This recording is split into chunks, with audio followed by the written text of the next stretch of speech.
hace ya algunos años que conozco a la doctora Mónica Lalanda y me sorprendió positivamente cómo utiliza el arte gráfico para enseñar bioética, ¿vale? En vez de soltar un rollo teórico, pues lo que hace es utilizar la herramienta de los cómics. De hecho, ella, que me corrija, ella se denomina a sí misma como viñetista. Utiliza las viñetas para comunicar, para educar. Bien, muy brevemente, Mónica Lalanda es médico de urgencias, ha trabajado muchos años en el sistema británico de salud, ha estado allí viviendo bastante tiempo en Inglaterra, con lo cual tiene bastante experiencia como médico. Es máster en bioética, máster en ética médica, madre de 2 hijos, es médico artista, médico artista, ilustradora, autora de cómics, de viñetas, fundadora y coordinadora del Movimiento Español de Medicina Gráfica y directora del máster en Medicina Gráfica por la Universidad Internacional de Andalucía. Actualmente se dedica a la comunicación médica. Bueno, pues poco más voy a decir. De verdad, sinceramente, lo vais a comprobar vosotros mismos, pero tiene un modo muy original, muy novedoso de explicar cuestiones de ética médica, de explicar cuestiones de la asistencia sanitaria, de la relación médico-paciente. Probablemente algunos la habéis seguido ya por Twitter o por Instagram y la conocéis. Y de verdad, os va a sorprender y yo le agradezco mucho que haya aceptado nuestra invitación y con un fuerte aplauso la recibimos. Aplaudidme luego si me lo merezco solo. Me gusta mucho eso de hola San Pablo, me dan ganas de decirlo así como buenas tardes San Pablo. Bueno, pues buenas tardes, muchísimas gracias por la presentación, estoy encantada de estar aquí. Un tanto por ciento de vosotros pequeños, pero se va a dormir, no pasa nada, tranquilos, procurad el resto no despertarles. Y por lo demás, pues voy a hablaros de algo que es lo de siempre, pero quizá de una forma un poco diferente. Mirad, yo como bien dice Emilio, yo he sido un médico tradicional de toda la vida, de mi bata blanca, bueno, en Inglaterra no, porque la bata blanca no se podía usar, y en un momento dado he dejado la medicina asistencial para convertirme en otro tipo de médico, que es un médico a través de la comunicación y en particular a través de las viñetas y los cómics, lo cual, bueno, pues digamos que un poco friki ya soy, ¿vale? O sea que ahí estad conmigo en eso. Muchos os veréis reflejados en esta imagen, en los años que lleváis de estudiantes y en los años que os esperan. Vais a adquirir muchísimos conocimientos, pero una cosa tremenda, y de hecho vais a estar enfocadísimos en el MIR o en el FIR o en el EIR o bueno, según la profesión que estéis de ciencias de la salud. Y muchos de vosotros, cuando llegue el momento, os daréis cuenta de que justo lo que necesitáis para atender a ese paciente es lo que nadie os ha enseñado y a lo que no se ha puesto mucha importancia, a lo que no se ha puesto mucho peso. Porque todo este tema de la ética, bueno, pues se ve como una cosa, bueno, algo que es una asignatura que hay que aprobar, pero que tampoco tiene, que aquí lo importante es la fisiología y la medicina interna y la quirúrgica 1, etcétera, etcétera. Cuando al final el trato con el paciente conlleva mucho más que saber toda la parte científica, que esa siempre se va a dar por hecha. Estudiéis donde estudiéis y hagáis lo que hagáis. De forma que, bueno, pues cada decisión que tomamos tiene un componente ético, eso es así. Toda decisión, todo intercambio que tengáis con un paciente, todo intercambio que tengáis con un colega, otro profesional sanitario, siempre tiene un componente ético. Porque la ética es el corazón de la medicina y, sin embargo, a lo que estamos acostumbrados es a esto, ¿no? El corazón, rápido, haz un electro. Cuando se trata del miocardio, el tiempo es oro. Porque esa es la filosofía en la que practicamos la medicina. Y además, desafortunadamente, cada vez más, ¿no? Cada vez más a la parte, digamos, física y menos a la parte de comunicación. Y, de hecho, cuando uno habla de bioética, de ética médica, si hacéis este experimento de meter en Google Imágenes la palabra ética médica, que lo hice yo ayer para elegir, pues este es el tipo de imágenes que sale. Porque, desafortunadamente, la imagen que hay de la ética médica es esto que constriñe, esto que castiga y este martillo, ¿no? La ley, las esposas, cuando realmente, pues, la ética médica es algo que marca la excelencia en la medicina que hacemos, ¿no? Y, de hecho, marca la esencia de esa medicina. Bueno, pues yo os vengo a contar que todo esto se puede tratar, todo este tema de la ética médica, del profesionalismo, de la buena comunicación, se puede tratar a través de cómics y que se puede hablar de una medicina fantástica en general, incluida la parte clínica, a través de cómics. Y bueno, pues a mucha gente obviamente le estalla la cabeza y de hecho a mucha gente la conexión más cercana que puede hacer entre la medicina y un cómic pues es Mortadelo vestido de médico. Y si hacemos juntos un pequeñísimo experimento y os pido que cerráis los ojos, cerrad los ojos, alguno que aprovecha quedarse dormido, los que estéis más cansados, cerrad los ojos y pensad en un personaje de cómic. Abrid los ojos. ¿Le veis ahí? ¿Quiénes de vosotros no ven a su personaje? Porque para la próxima vez incluirle, no por nada. ¿Quiénes sois lectores regulares de cómic? Levantad la mano, que seguro que hay unos cuantos. Muy poquitos. Muy poquitos. Bueno, para el grupo generacional que sois, pocos. Bueno. La mayoría de la gente cuando piensa en cómic piensa en esta imagen del cómic infantil, del cómic divertido, underground, los superhéroes, por supuesto, los mangas de superhéroes, que ahí he representado varios. Y sin embargo hay una cantidad enorme de cómics que hablan de enfermedad.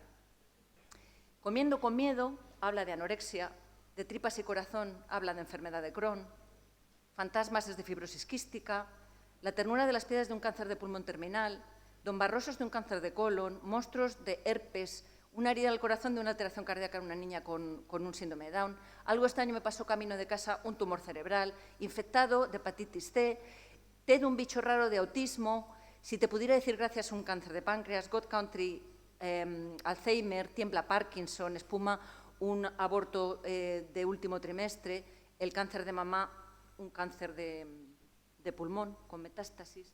Y de estos hay un total que tengamos localizados desde el Grupo de Medicina Gráfica 250 cómics hechos por personas que han pasado por la enfermedad o que son muy cercanas.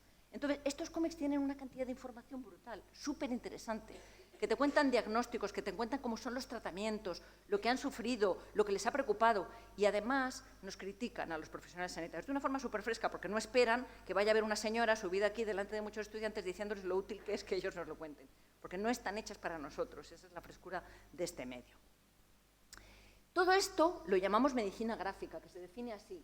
Es el uso del cómic o novela gráfica, que es lo mismo, también puedes decir TVO, no pasa nada. También la ilustración y la infografía como herramientas de comunicación en el medio sanitario. Y os vengo a traer como dos áreas diferentes, os vengo a contar un poco. En primer lugar, las patografías gráficas, que ahora os voy a decir lo que son, y en segundo lugar, os voy a hablar de cómics creados para la educación en bioética. De la parte de arriba hay un montón, de la parte de abajo pues soy yo sola y algún otro friki por ahí despistado, pero vamos, es un mundo muy pequeño, lo que es crear viñetas exclusivamente para transmitir algo en el área de la ética médica. Bueno, las patografías gráficas son cómics creados para contar una historia de enfermedad por parte de alguien que la está sufriendo o alguien muy cercano. Es decir, puedes contar la historia de tu mujer o de un hijo o investigar profundamente sobre un tema a través de un profesional. Y estas historias que acaban convertidas en un cómic normal, que se vende en cualquier librería física o online. Y está en las bibliotecas, es decir, no son nada especial. Y cuentan esta historia, y la cuentan, como digo, en primera persona, con lo cual contienen una cantidad de información brutal.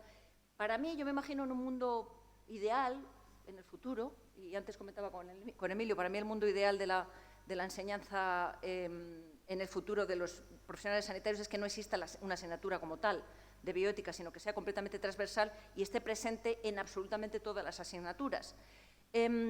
Pues lo ideal sería, imaginaos, estudiar el Harrison, estudiar, yo qué sé, el cáncer de mama y a la vez leer una novela gráfica que se llama Que no me muero, que está hecha por una paciente con un cáncer de mama, que te cuenta su experiencia. Es decir, el estudiar la parte personal, el sufrimiento personal, el salir de la enfermedad y acercarse al enfermo, ¿no? Es una, digamos, una disciplina que se separa un poco de la biomedicina y que se centra más en el sufrimiento de ese paciente.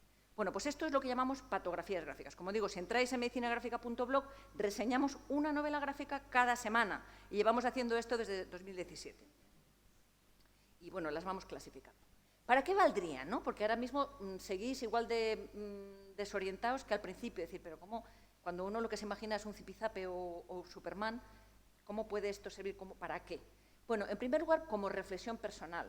Y eso ya es algo que vosotros mañana, la semana que viene o el año que viene podéis acercaos a uno de estos cómics y verlo y ver qué os sugiere, ¿no? ¿Qué tipo de reflexiones os va a despertar?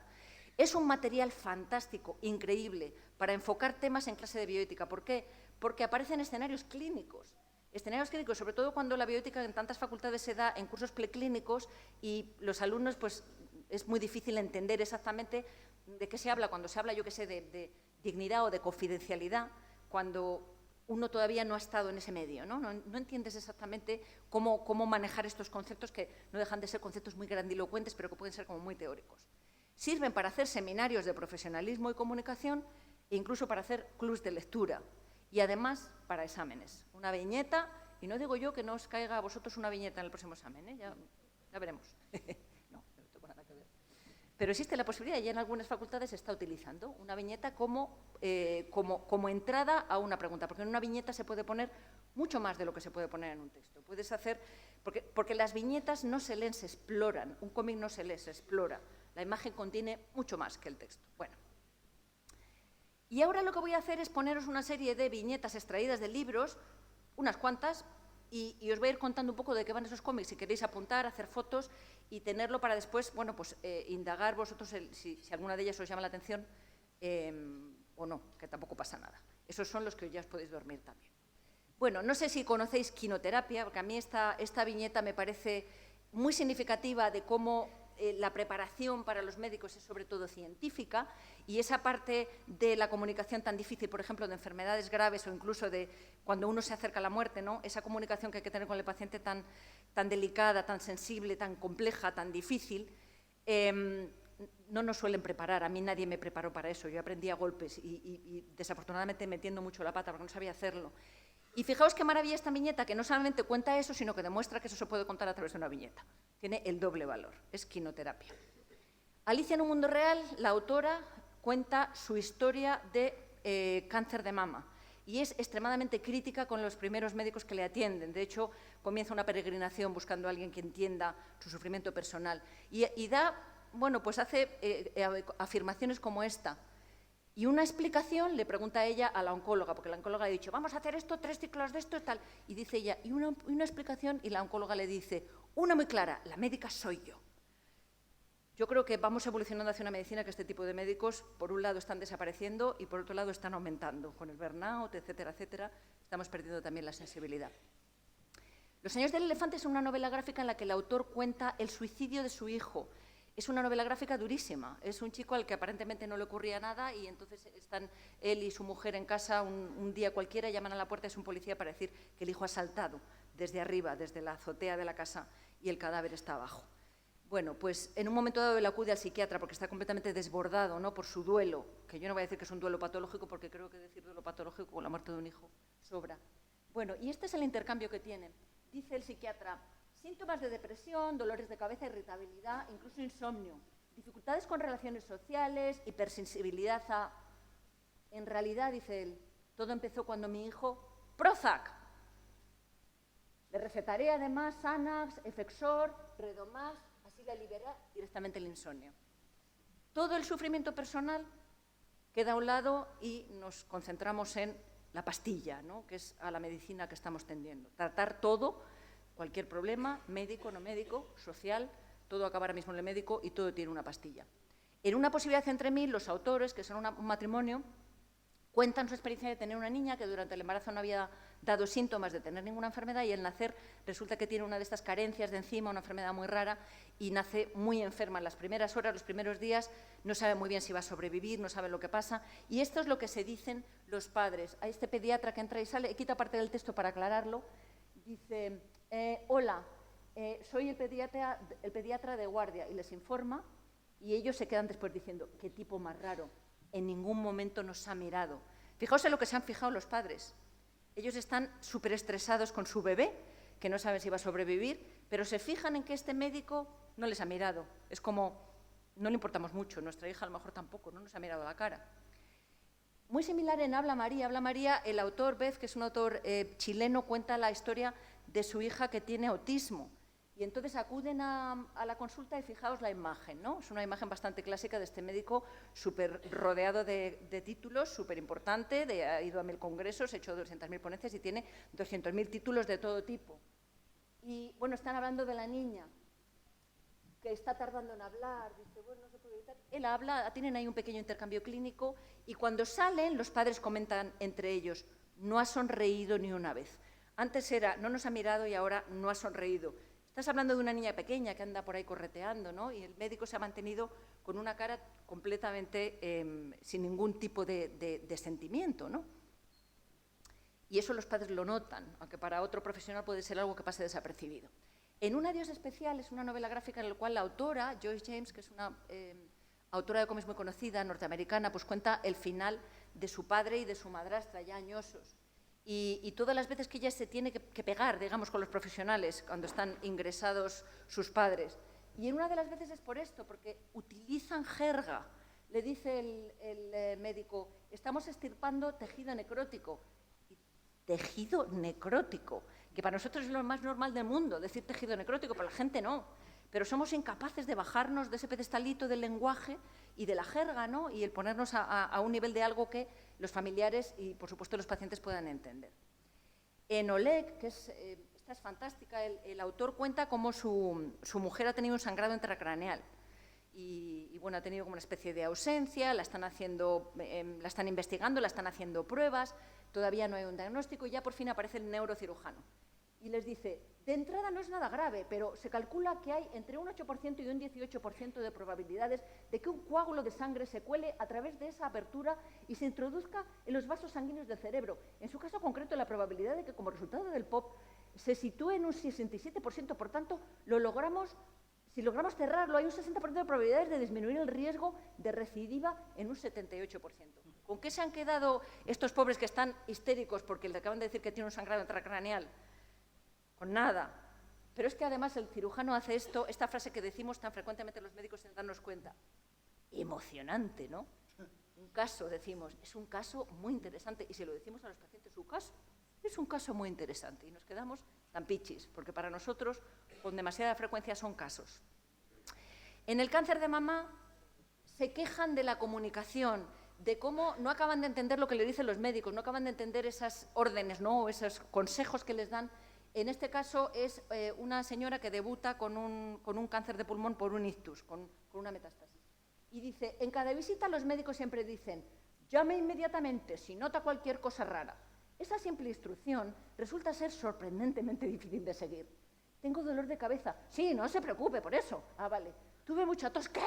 Debería haber llamado enseguida. Los pacientes no saben, van aprendiendo, muchas veces acaban sabiendo más de su enfermedad, ¿no? Pero les damos instrucciones que son muchas veces muy confusas, ¿no? Me hace mucha gracia en esta viñeta también la postura, fijaos en esa postura de la médico, ¿no? Esos brazos cruzados en los cuales, si os fijáis, solemos aparecer los médicos con tanta frecuencia en fotos, ¿no? Y muchas veces en nuestros avatares, de nuestras redes sociales, esos brazos cruzados, que significa me estoy protegiendo de ti. Bueno, pues si uno sabe un poco de lenguaje corporal, entiende que aquí también pasa eso. ¿Me he colado una? No, esta. En el paréntesis, la autora cuenta su historia de un tumor cerebral que le hace tener una serie de episodios de un tipo de epilepsia, ¿no? Y describe con estos dibujos impresionantes cómo se siente ella o cómo le hacen sentir ella cuando va a consulta, ¿no? Volvemos al caso clínico súper interesante. Ella se siente chiquitita, casi como un insecto, y mientras estos doctores muy importantes pues le observan con sus grandes lupas. Hay otra imagen preciosa de esta también, que se ve su cerebro y se ven muchos médicos andando por encima hablando de ella. En De tripas y corazón, que es una novela gráfica brutal de enfermedad de Crohn, el autor sufre enfermedad de Crohn y además muy mal controlada, no responde a tratamientos, acaba necesitando varias cirugías y bueno, es muy interesante porque este hombre dice que el poder dibujar le ha salvado el efecto terapéutico, que cada vez que ingresa al hospital lo único que le mantiene un poco cuerdo es el poder dibujar y en este libro están incluidos dibujos que hace durante los ingresos y les marca con un dibujito especial de un pequeño estómago en la esquina.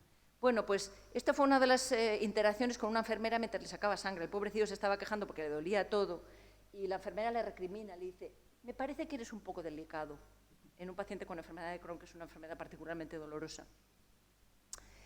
En California Rockefeller se habla de depresión con estos muñecotes. Imaginaos que estamos hablando de algo tan serio y tan tremendo, ¿no? Como puede ser una depresión. Y este es el intercambio con el médico. El señor de la nariz amarilla es el paciente El señor absolutamente inmutable con forma de judía es el médico. Y le dice, me odio a mí mismo. Y un poco también a los demás. No encuentro placer en nada. Pero no estoy triste, me siento, hasta ya le caen gotas de sudor, vacío. Empieza a llorar. Llenar ese vacío me provoca una angustia terrible. Si os fijáis, la figura de la derecha es emocional, está fatal el hombre. Y si os fijáis en la figura de la derecha, en el médico, impasible, está tomando notas, está mirando para abajo. Tened en cuenta que a día de hoy no miramos a los ojos a los pacientes excepto un 40% del tiempo en consulta. Hoy no es el día, Josune Urrutia, que también es paciente de cáncer, es una ilustradora brutal, pues cuenta en un cómic muy premiado la historia de varias mujeres famosas y sus procesos de cáncer, y cómo lo han vivido, cómo lo han sufrido, y luego muchas cosas que han sentido como agresión en la interacción con los profesionales sanitarios, ¿no? Y en este caso, pues dice así: cuando me dieron la noticia estaba aterrorizada. Un joven doctor con bata blanca, sin pedirme permiso, comenzó a pintar una cruz en mi pecho izquierdo. Mi madre había fallecido años antes de cáncer de mama. Este es el pecho que vamos a extirpar. Es esto de estar hablando de la paciente como que ella no está, ¿no? Llegar y hacerle la cruz. Hacerle la cruz es imprescindible porque, como sabéis, a veces nos confundimos de lado. Desde que se marcan a los pacientes con los checklists, esto ocurre muchísimo menos, ¿no? Es importante marcar, pero no puedes llegar y marcar un pecho, además, ¿no? A una paciente. Pues explica lo que vas a hacer y por qué lo vas a hacer y no trates al paciente como este pecho y cuando la señora está despierta y mirando, ¿no? El paciente no es el órgano, el paciente no es la cadera rota. ¿Dónde está la cadera? Preguntan los traumatólogos siempre cuando entran en urgencias por ese paciente que se les ha llamado. ¿Dónde está la convulsión? ¿Dónde está? Nos referimos a los pacientes por su patología y eso es terrible porque siempre hay una persona detrás. Viva la vida, es magnífico. Este está hecho por un enfermero de paliativos francés y ha creado este cómic maravilloso basado en casos que él ha vivido. Y además con un dibujo muy divertido. Él es el de la izquierda, el del moñito, que es súper también divertido el dibujo, ¿no? Y está con una estudiante y le dice la estudiante, ¿qué son para ti los cuidados paliativos? Dice, bueno, diría que eso es lo único que queda por hacer cuando no queda nada más por hacer. ¿Y qué queda por hacer cuando no queda nada más por hacer? Pregunta el estudiante. Queda aliviar el dolor y el sufrimiento, optimizar la comodidad, acompañar, apoyar y además añadir vida a los días, ya que no podemos añadir días a la vida. Fijaos qué reflexión tan bonita en un formato tan inesperado, ¿no? Sobre el final de la vida y lo que son los cuidados paliativos. Volvemos a un adiós muy especial, esta vez es con su madre y una cosa similar. Está ya en cuidados paliativos, está en una zona de cuidados paliativos donde ya simplemente, bueno, pues está para que le cuiden y como dicen los ingleses, TLC, Tender Loving Care, no está para un tratamiento activo. Y ella se queja, la hija, y dice, ¿qué son estos cortes de sus dedos? El médico ha ordenado pruebas diarias de diabetes. Nunca ha tenido diabetes. Dejen de hacer estas pruebas, no son necesarias. El médico las ha ordenado, no podemos parar. Llamen al médico ahora mismo y dígale que le ordeno detenerse. Y me quedaré hasta aquí hasta que lo hagan. Ensañamiento terapéutico. Uy, perdón, obstinación terapéutica. A mí me gusta mucho más decir ensañamiento porque es mucho más descriptivo. Se necesita adecuación terapéutica. Y esto aparece aquí. Es una familia quejándose de que siguen haciéndole pruebas a una señora que está ya en cuidados paliativos. Y todo en un cómic, recordad. Una vez más, lo mismo. ¿Cómo te sientes hoy? Este está en su casa porque le ha hecho a su hija prometer que va a morir en casa. Está en su casa y vienen todos los días el equipo de cuidados paliativos. ¿Cómo te sientes hoy? Perfecto hasta que vinisteis. Tenéis que toquetearme y despertarme. Me duele cuando me tocáis. Tenemos que tomarte los signos vitales. También se supone que tenéis que hacerme sentir cómodo. Moriré pronto. No me sigáis tomando la tensión. Es que seguimos tomando la tensión y seguimos haciendo saturación en ese paciente que está ya dando las últimas respiraciones y que está boqueando y que está incluso pues, con una sedación paliativa, ¿no? ¿Por qué? Porque nos parece necesario seguir haciendo algo para lo que nos han preparado, que es hacer algo físico, el manejar instrumentos, medir algo, en vez de simplemente esperar y acompañar, como son estos casos tan obvios, ¿no? Paul en Quebec, también un paciente terminal, en este caso es, fijaos qué imagen tan bonita, él dice que quiere una sedación paliativa porque no quiere ver llegar a la parca, dice, entonces llegado el momento dice, la quiero ahora. Le inyectan esa sedación, fijaos qué imagen, la imagen de la izquierda, Qué imagen tan bonita como al entrar el líquido él se va llenando como de hojas y flores, ¿no? Esta imagen como de paz, como de tranquilidad. Y es muy curioso porque se pone la familia a cenar a su lado a la música de las velas y ponen la música favorita de él. Están todos esperando con una sedación paliativa, ¿no? Y de repente notan que el padre está tamborileando con la mano. Parece ser que la música es de lo último que llega al cerebro en esos momentos finales. ¿Cómo se titula esta? El verano de su vida. Este también es de ensañamiento. Esta es una señora que ha sido científica en su vida, una mujer que ha hecho grandes descubrimientos, una mujer que ha hecho pues una gran aportación, está en su final, está ingresada en un hospice, en un centro de cuidados paliativos, muy mayor, muy deteriorada. Si os fijáis en lo que hay a su alrededor, la grúa, la silla de ruedas, es una mujer que está muy enferma. El médico ya le ha dicho que ya no hay tratamiento para ella. Y sin embargo, cuando van a despertarle por la mañana, no se despierta. ¿Qué hace la cuidadora? Salir gritando, ¡un médico! ¡Necesito ahora mismo un médico! ¿Me oye, señora Wen, señora Wen? Y comienzan el RCP. Forma indigna de morir en una persona que se está muriendo si no está muerta ya. La RCP, si alguna vez habéis presenciado o os han formado, tiene su punto, tiene su lugar. Yo como médico de urgencia solamente puedo decir maravillas de la RCP, pero lo cierto es que sale muy poca gente de una resucitación y de esto nada. Al final lo único que haces es dar una muerte violenta al paciente. Y fijaos, esto aparece en un cómic. ¿Podemos hablar de algo más agradable? Magnífico cómic. Habla de despedidas, de cómo podemos dar o facilitar también las despedidas, ¿no? Siempre se había llevado muy mal con su padre. Rothschild es muy conocida, es la viñetista de New York Times. Dice, parecía muy, muy cansado. Un auxiliar y yo le trasladamos a la cama. Me acurruqué a su lado y le cogí la mano mientras le acariciaba la frente. Traté de transmitirle lo mucho que le quería y que sabía lo mucho que él me quería y que estábamos bien y que podía irse tranquilo. Esas despedidas tan necesarias, ¿no? Ya no para el que se va, sino para el que se queda, ¿no? El saber que te has despedido, como que dejas marchar.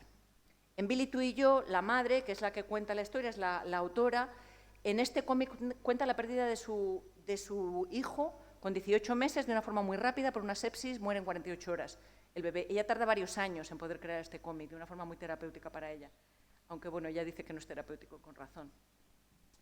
Dice, ¿por qué dice la gente que han perdido a alguien cuando quieren decir que esa persona está muerta? Son todos estos eufemismos que encontramos para hablar de algo que nos va a ocurrir a todos, ¿no? Como la muerte. Sin embargo, los cómics que tratan de la muerte lo tratan de una forma desgarrada y muy directa. Por ejemplo, esta está sin traducir al español, es una de las mejores novelas gráficas que yo he visto de medicina gráfica. El paciente es un paciente terminal, pero por EPOC. Es un EPOC terminal lo que tiene. Y entonces, fijaros estas imágenes de vulnerabilidad, de necesidad de ayuda, incluso para algo tan sencillo como lo que hacemos todos los días, como ducharnos. Una persona que está con oxígeno, que casi no se puede mover, necesita ayuda o necesita que le traigan las píldoras, ¿no? Todas estas cosas que son parte de la enfermedad y de la enfermedad terminal y de la enfermedad grave, que es al final para lo que vosotros estáis formando y para lo que trabajamos, pues aparecen en estas novelas gráficas. La importancia de la familia, este círculo cerrado que se forma alrededor de la familia. En este caso, la mitad, los que están como de uniforme, son los profesionales y la otra mitad son los familiares. Ese círculo cerrado de protección, que se crea muchas veces también con los cuidados paliativos. En una posibilidad entre mil, similar, ¿os acordáis? Es este matrimonio que habla de su niña que nació muy enferma. Y utilizan esta metáfora de como petróleo negro, cuando están muy agobiados aparece, alguien está diciendo que sí, alguien quizá la ha leído, que bien, este petróleo negro que les cubre cuando están súper agobiados, es una metáfora que utilizan, y en un momento dado están los dos cubiertos de esta sustancia negra. Entonces viene su familia y empiezan a sacar a paletadas, y se lo llevan el agobio, ¿no? El apoyo de la familia. La enfermedad nunca llega como un evento personal, la enfermedad grave es siempre un evento familiar. Y, de hecho, mucho más en nuestra cultura. En culturas nórdicas, desde luego en Inglaterra, os puedo asegurar que era más un evento personal que familiar, pero en nuestra cultura, afortunadamente, no. Ataduras mecánicas para pacientes con procesos psiquiátricos. Hay un montón de novelas gráficas creadas por pacientes con enfermedad psiquiátrica. A mí esta me parece de una dureza tremenda. Ya hay una campaña enorme para luchar contra esto, ¿no? Porque muchas veces estas ataduras se ponen por beneficio del staff, no del paciente, desafortunadamente, ¿no?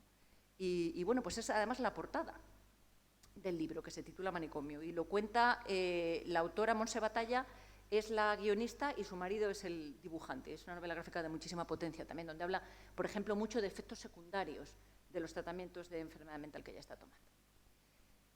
Hablan del miedo, el miedo que prácticamente siempre acompaña a la enfermedad grave. En este caso, en Los silencios de David, está su mujer, que lo dice así, es una viñeta mucho más larga, donde ella no se mueve, está tumbada encima de la mesa y de repente dice, tengo miedo. Qué poco hablamos del miedo en las consultas, ¿no? También, el miedo acompaña a la enfermedad. En Que no me muero, la autora, María Hernández, buenísima, es una canaria,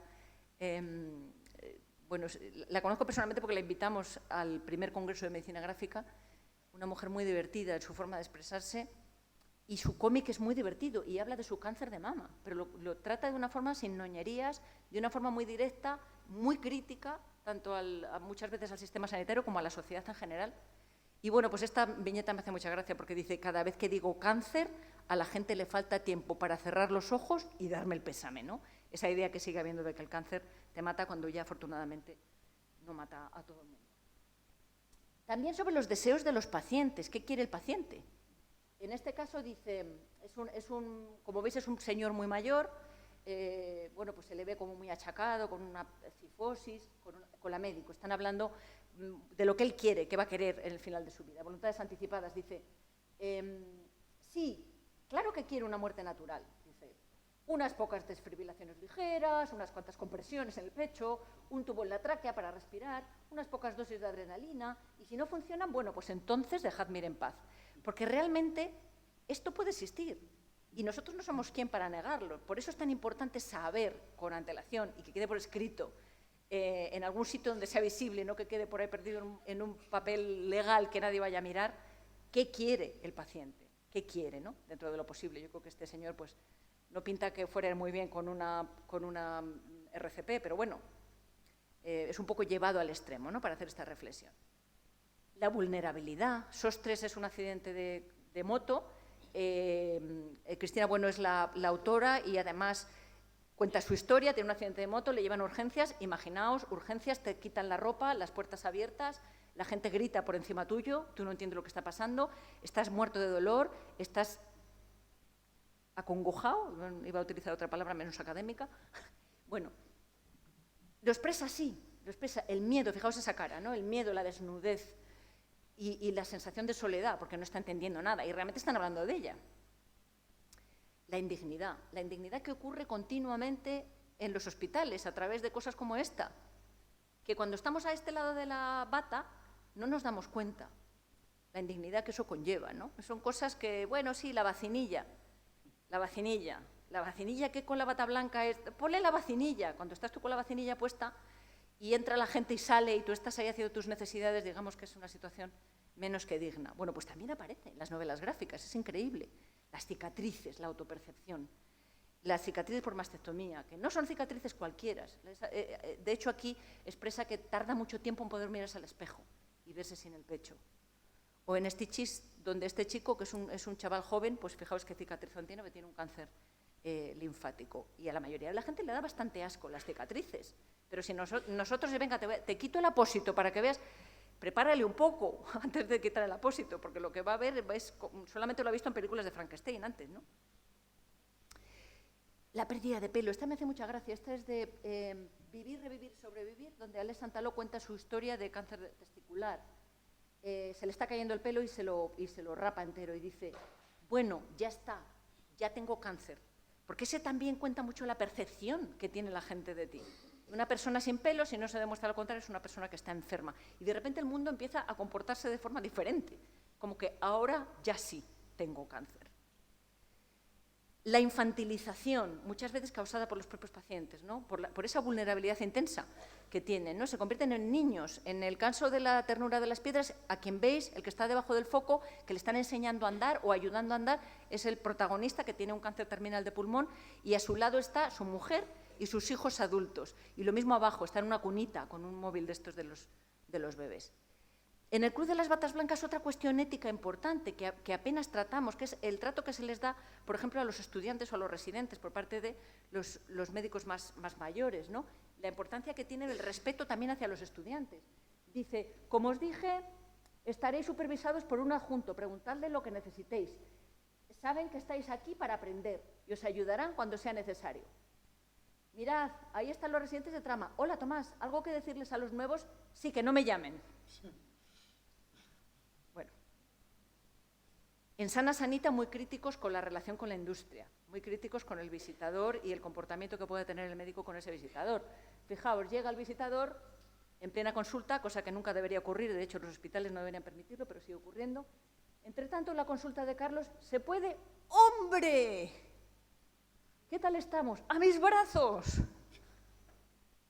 Ya me ha llegado la invitación al Congreso, sabía que no me fallarías. Ahora nos aprietan mucho, pero por usted lo que haga falta. Usted, tutéame, que somos como de la familia.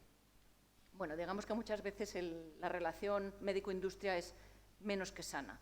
Aquí, sin embargo, hay que meter la cuña informativa de que los médicos el sistema no les forma, con lo cual la formación continuada sale de su bolsillo, con lo cual este tipo de cosas a veces,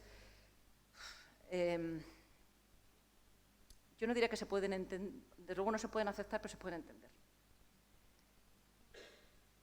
Las muestras. Es pediatra, toma, le da la muestra a la madre con el bebé, dice, es leche artificial, le irá muy bien. Cuando se te acabe, puedes comprar la misma. O sea, el médico mismo vendiendo una marca. Bueno, pues esto aparece en este cómic, es súper... Este está hecho por un enfermero pediátrico, súper crítico con muchas cosas y muchas de ellas muy, muy merecidas. Lo que pasa es que duelen. Volvemos a Viva la Vida y esto es muy interesante porque este habla de que no todos los pacientes te caen bien. Va a haber pacientes que tengáis a lo largo de vuestra vida que os van a caer fatal. Según entra por la consulta se os pone como un nudo en la garganta, ya está aquí este. Y esto, sin embargo, es algo de lo que no hablamos. En el medio inglés sí se habla mucho, el paciente difícil se llama, y se escribe mucho y se lee mucho sobre el paciente difícil, que realmente después se cambió la terminología, porque no es que el paciente sea difícil, es que hay algo que hace que tú y ese paciente no podáis llegar a una concordia de algún tipo, no os comuniquéis bien. Y lo cuenta así, dice, no, para nada, es amable y parece que me aprecia mucho. El problema mío es que no conecto con ella, es el reconocer que no conectas con un paciente. Me parece una cosa como de mucha ternura y de una forma muy directa, ¿no?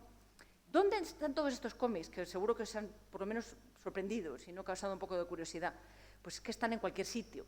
Hay muchas facultades de medicina que ya están creando sus propias zonas de medicina gráfica en sus facultades. Cada vez hay más. Nosotros desde medicina gráfica podemos orientar, pero están en las librerías, por supuesto, están en las bibliotecas generales. Lo que no están, excepto en las facultades, es colocados juntos como medicina gráfica, porque eso todavía no lo hemos conseguido. Ni llevan marca medicina gráfica en las editoriales. Alguno empieza ya a mencionarlo, ¿no? Sin embargo, en el mundo americano del graphic medicine ya sí pone graphic medicine, ¿no? Nosotros vamos un poco por detrás. Y ahora los cómics creados para educación en bioética, que esto es a lo que yo me dedico. Yo me dedico a crear estos cómics que intentan, de alguna forma, pues, poner en la mesa aspectos que son importantes para un estudiante de medicina, para un residente, para un médico, de cualquier edad, incluso jubilado, ¿no? Y además yo aprendo mucho haciéndolo, porque no hago más que tirar también de mis propios errores, los que yo he ido cometiendo, las cosas que he visto en los 27 años que he hecho medicina asistencial. Este que probablemente sea uno de los dibujos que más vueltas dan, me lo encuentro por todos los lados, le quitan mi nombre, se lo vuelven a poner, en fin. Bueno, pues representa un poco lo que es una buena muerte y lo que es una muerte con un exceso de medicina, ¿no? Una muerte con un... vuelvo al ensañamiento terapéutico, y la otra sería una muerte a través de cuidados paliativos, ¿no? Cuando ya no se puede hacer nada, decía el enfermero de esa novela gráfica, todavía queda mucho por hacer. Bueno, ¿cómo entro yo en este mundillo? Porque, claro, un médico no puede llegar y decir, ¡ay, se me ha ocurrido que voy a hacer cómics! Esto ha sido un proceso muy largo, muy lento y muy cuidadoso, y comenzó... Estaba viendo cuando puse esta diapositiva que hace 10 años, este año, que yo hice este trabajo fin de máster en un máster de ética, en un máster de ética médica, que lo dediqué precisamente al cómic, que me sorprendió que se podía aprender a través del cómic, que ya parecía que había sitios en América donde se estaba utilizando el cómic. A partir de ahí hice un proyecto de innovación docente en la Facultad de Medicina de Zaragoza, y lo que hicimos fue, pues, enfrentar o comparar el aprendizaje a través de las charlas normales con la creación de estos cómics. Y lo que hice fue crear un cómic de 5 hojas en el cual aparece un adjunto con su residente desde que empiezan por la mañana hasta que acaban su turno y todas las veces que han faltado a la confidencialidad, cada una en una pequeña viñeta y en un escenario, porque hay formas múltiples de faltar a la confidencialidad, que la confidencialidad es esencial, porque es realmente la razón por la que los médicos se fían de nosotros, es por la confidencialidad. Aunque el secreto y la confidencialidad es algo que la sociedad ya no le da ninguna importancia porque compartimos todo en redes sociales, ¿no? Pero aún así nuestra obligación como profesionales sanitarios es seguir cuidando la confidencialidad. Bueno, pues hicimos estos cómics y después valoramos en el examen la diferencia entre la clase tradicional, digamos, y la que habíamos hecho con cómics, y bueno, el resultado fue fantástico. De hecho, a mí me apetecía cerrar el círculo, porque dimos clase con cómics y después quise demostrar con un cómic que habíamos podido dar clase con cómic. Entonces, cerré el círculo y creé un cómic contando la experiencia y lo mandé al AMA Journal of Ethics, contando la experiencia de enseñar confidencialidad a través del cómic en una facultad de medicina española, y me lo publicaron. Y bueno, ahí pues aparecemos incluso, bueno, aparecen Rogelio Altisén y Maite Delgado, que son los profesores que abrieron las puertas a este proyecto y que a día de hoy siguen utilizando este cómic y otros tantos que creamos para la enseñanza de ética médica. Traduje, porque creo que es la palabra correcta, traduje el código de deontología médica entero a un formato cómic. La deontología, la ética, que es una de las grandes patas de la medicina, está expresada en este libro gordo de petete, este libro complejo, que cada vez que lo revisan tiene más hojas, y que se expresa en una terminología que para quien está empezando no resuena a nada conocido, y que cuando ya no se ha empezado es algo que, bueno, que sabes que es un libro que en algún momento vas a tener que leer y que mucha gente lo tiene en la mesilla esperando, pero que nunca llegan a confrontarlo y a leerlo, porque es muy difícil de leer, excepto cuando lo necesitas, para tirárselo a la cabeza a un compañero, que es para lo que desafortunadamente lo utiliza mucha gente. A ver, ¿en qué artículo le puedo yo pillar a este? Y entonces voy y denuncio, ¿no?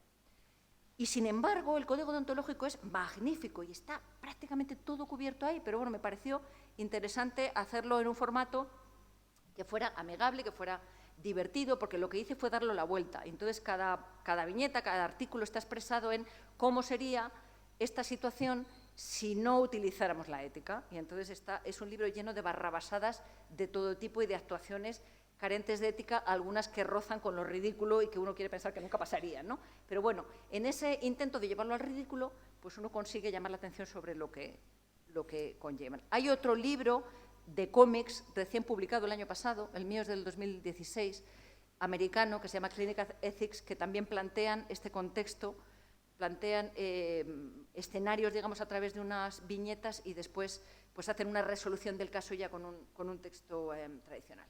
Se llama Clinical Ethics.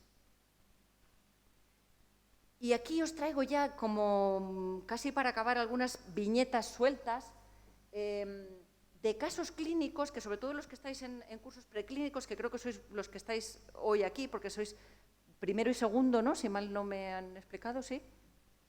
De varias carreras, vale. Pues fijaos en este intercambio. ¿Cómo está Herminia? Mal. Desde que murió mi Joaquín me encuentro muy sola. Duermo mal y lloro mucho.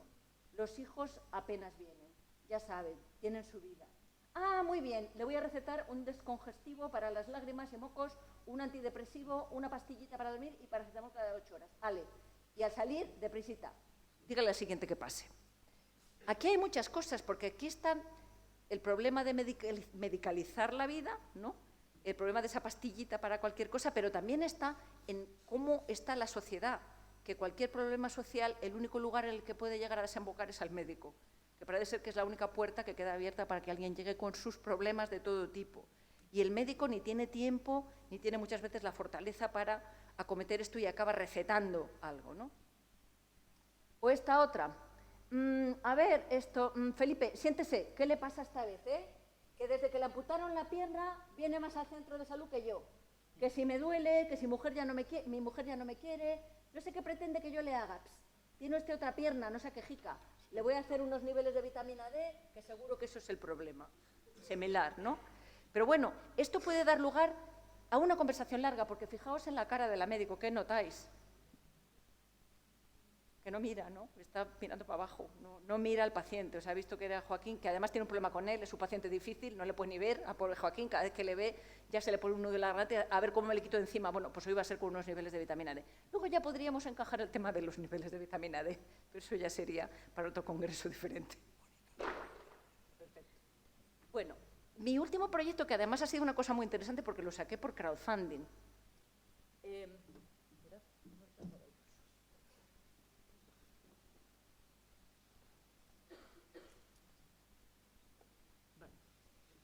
Esto que se llama Ser médico es una baraja de 54 cartas y en cada una de estas cartas hay recogida una simple viñeta con un texto, tratando 3 áreas principales, que son el profesionalismo, la relación médico-paciente y los autocuidados del médico, que también son esenciales y, desde luego, el sistema, tened en cuenta que no os va a cuidar. Sois vosotros los que tenéis que cuidaros. Bueno, pues como digo, son 54 cartas. La visibilidad que tengo en redes sociales hizo que el proyecto saliera adelante casi inmediatamente. Bueno, aprendí muchísimo a hacer un crowdfunding. La verdad es que es algo súper interesante y doloroso también, porque yo no soy de ir diciendo compradme esto, me lo encuentro muy doloroso, pero bueno. El proyecto salió adelante y ahora mismo la baraja sigue en uso y hay varias facultades que la están utilizando. Y en estas cartas, bueno, pues aparecen cosas como esta. Mantener la confidencialidad y respetar el secreto médico son claves en la relación médico-paciente. Un paciente es siempre primero persona. Evita referirte al paciente por su patología. Habla claro, evita la jerga. Elige palabras que entienda cualquiera. Lenguaje cercano. Mira a tu paciente a la cara, con empatía y compasión. Aprende a convivir con la incertidumbre y a compartir con tu paciente. Qué difícil es la incertidumbre. Eso es algo que no se menciona apenas durante la formación y luego todo lo que tienes es incertidumbre y te la llevas tú solo en la espalda día a día. Pero, doctora, ¿por qué me pasa esto? Nunca temas decir no lo sé, algo a lo que tampoco nos enseñan. Que tu desarrollo profesional esté libre de humos industriales. No aceptes convertirte en un anuncio andante. A mí me sorprende mucho esto de llevar 55 bolígrafos todos con una marca, que parecemos los pilotos de Fórmula 1. Si te acompaña un estudiante, que no se sienta como un ficus. Nunca mientas, que ahí estamos todos. Mentir, sobre todo cuando eres un R1, R2, porque los pacientes muchas veces cambian la historia y luego dices, no, de verdad que me dijo. Bueno, y acabamos siendo nosotros los que decimos cosas que no correspondían, ¿no? Esta baraja ya tiene un trabajo fin de grado que ha hecho una alumna en Zaragoza, para mi sorpresa, yo no tenía ni idea, y me encontré con el trabajo fin de grado en el cual demuestra que se puede aprender ética médica y profesionalismo con ella. Y la semana pasada, en una jornada que hubo de innovación docente, pues lo presentaron, ¿no? Presentaron el uso que están haciendo de la baraja, una vez más en Zaragoza, donde están siendo pues muy innovadores con el uso de estas viñetas. Y de hecho, Rogelio Altisent, el profesor de Zaragoza, lo define como un abrelatas que sitúa al estudiante en escenarios éticos. Y ya está, yo lo defino, la medicina gráfica, como esa ventana que nos permite ver mucho más allá de la enfermedad, que es la parte clínica, la parte científica, que esa debemos dominar, pero nos permite ver a la persona, que entre unas cosas y otras a veces no llegamos a ver. Muchas gracias.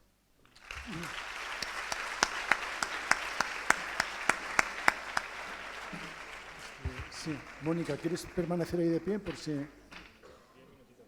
Sí, mirad, vamos a pasar ahora a hacer algunas preguntas si queréis, pero que se abstengan de hacer preguntas profesores, por ejemplo, ¿vale? Es decir, que solamente preguntas de alumnos. Lo siento por los profesores que estén aquí presentes. Ha sido idea mía, he dicho pero solo nos gustaría gente de más de 25 años que no pregunte, ¿vale? Y así les damos juego a los estudiantes para que pregunten a la doctora Mónica Lalanda lo que quieran.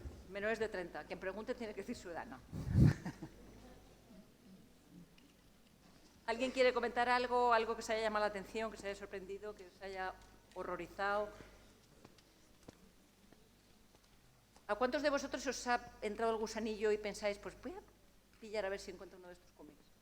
¿Alguno? No muchos.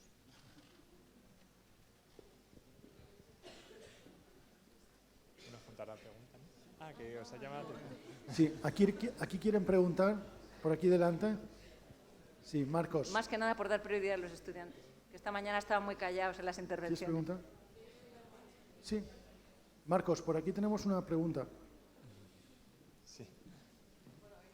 Sí. Ponte de pie. Que se... No, que no.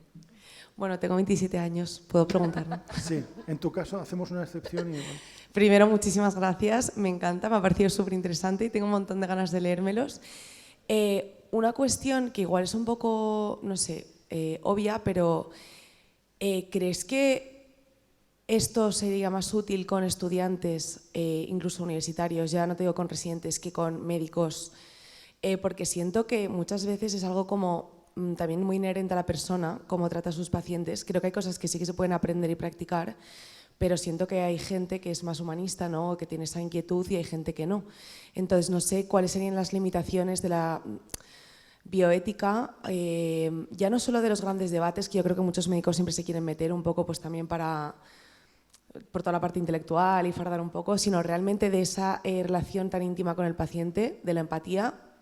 ¿Crees que se puede desarrollar ya en médicos que igual ya tienen una experiencia, o incluso en residentes, pero que ya están metidos en el sistema, o que es algo que se debería realmente empezar a aprender desde la universidad para sensibilizar?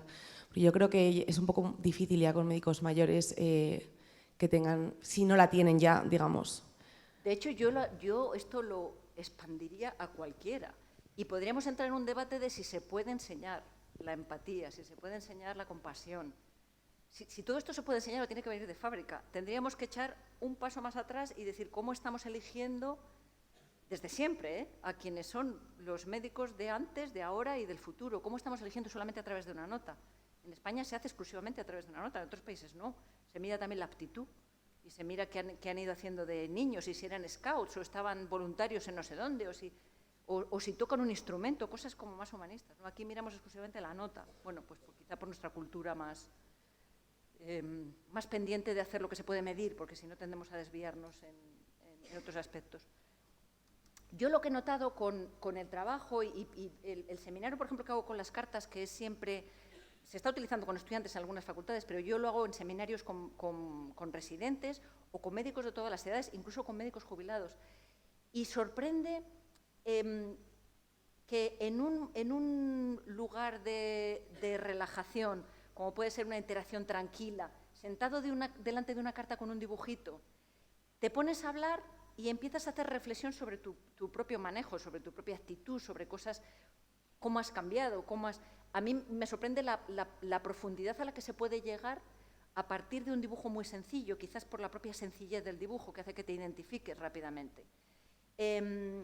Yo tenía estos mismos miedos, y además me encanta la pregunta, porque yo decía, y además recuerdo que muy al principio, antes incluso del trabajo fin de máster, hice encuestas en jornadas de bioética que me permitieron, ¿puedo pasar esta encuesta? Entonces creé un cómic sobre cosas súper mal hechas en un ámbito de urgencias, que es el que más conozco, ¿no? Y se lo pasé a muchos profesionales para que ellos, y era un cómic con todo mal hecho y luego el otro con todo bien hecho. Entonces les decía pues, que buscaran las diferencias, bla, bla, bla.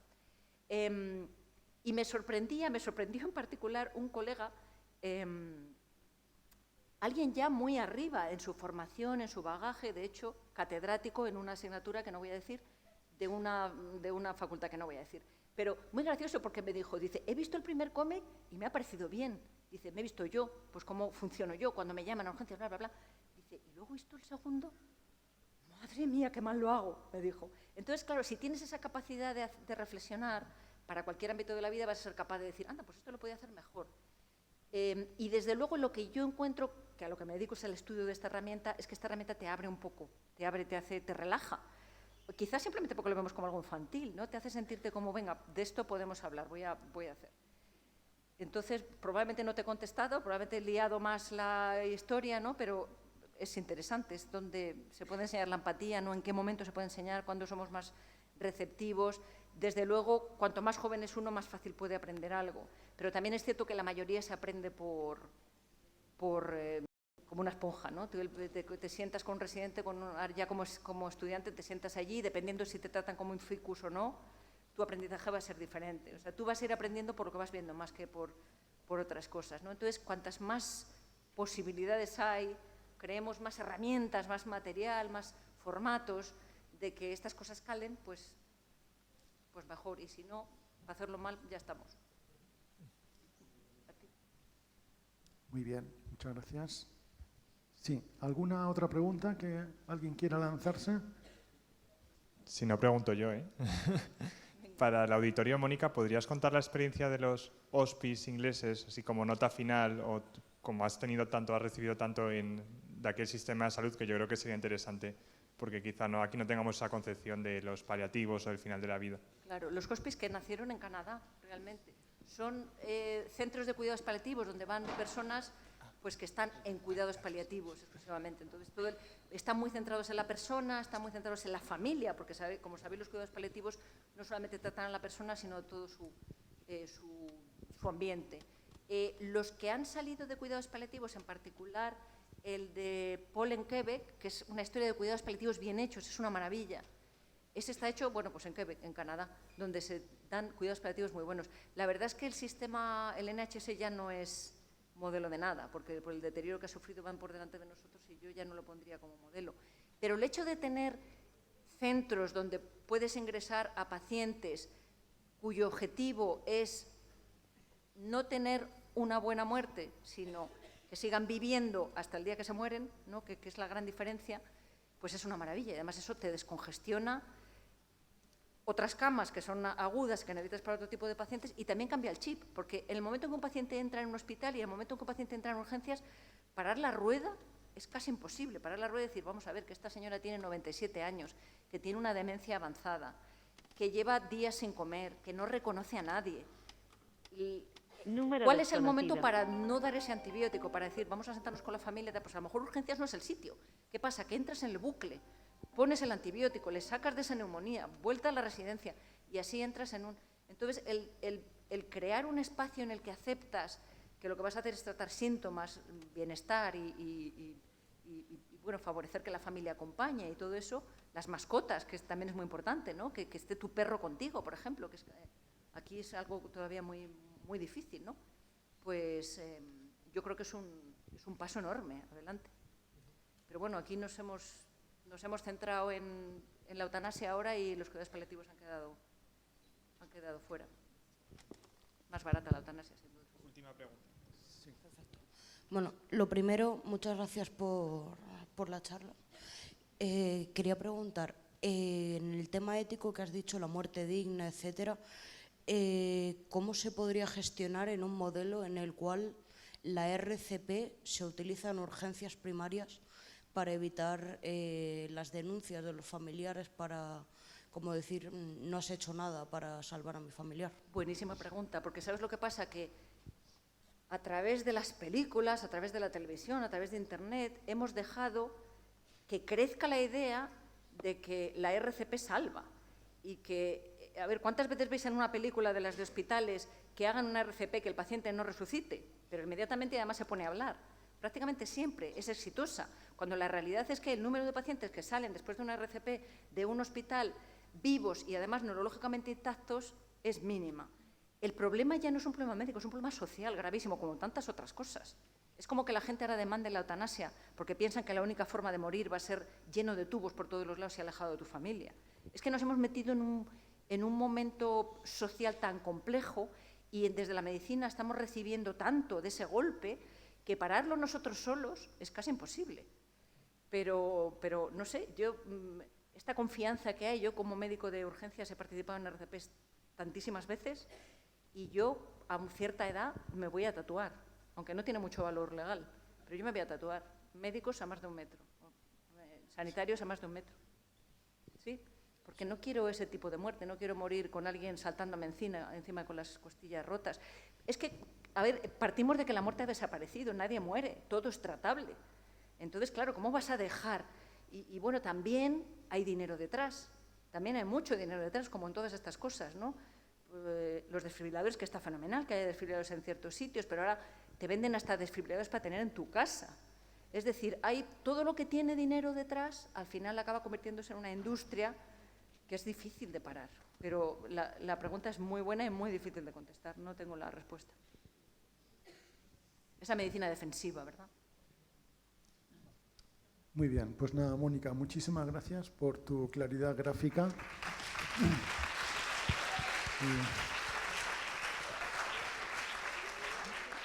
Y si no te he entendido mal, ¿tienes una dirección, ¿no?, de una página web o tienes un...? Me parece que tienes... A ver, la de medicina gráfica, estamos en redes sociales como Gráfica Medicina, por todos los lados, Eso es. y la mía personal, M. Lalanda. Yo hablo de todo, ¿eh? Me acabaréis odiando, no hablo solamente de medicina. Pero bueno, en medicinagráfica.blog podéis ver todos estos cómics y muchísimos más de los que he hablado y espero que os haya Muy creado bien. algo de curiosidad. Muchas gracias.